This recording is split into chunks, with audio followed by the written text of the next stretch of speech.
मित्रांनो, 3 मार्चच्या दिवशी मोठं चंद्रग्रहण आहे. हे खग्रास चंद्रग्रहण असणार आहे आणि हे भारतात दिसणार आहे. म्हणून याचे नियम सगळ्यांनी पाळायचे आहे.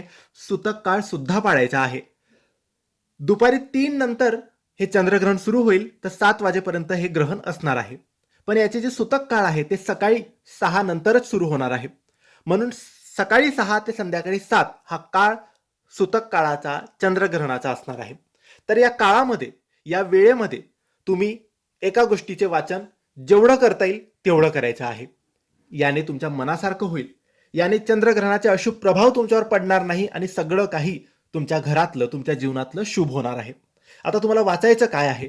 तर तुम्हाला वाचायचं आहे विष्णू सहस्त्रनामावली. विष्णू सहस्त्रनामावली गुगलवर ऑनलाईन सुद्धा आहे. त्याची छोटीशी पोथी मिळते, ती असेल तर त्यातून वाचू शकतात. याच्यामध्ये भगवान विष्णूचे 1000 नावं आहेत. तर ते सगळे तुम्हाला एक वेळेस चंद्रग्रहणाच्या वेळी वाचायचे आहे.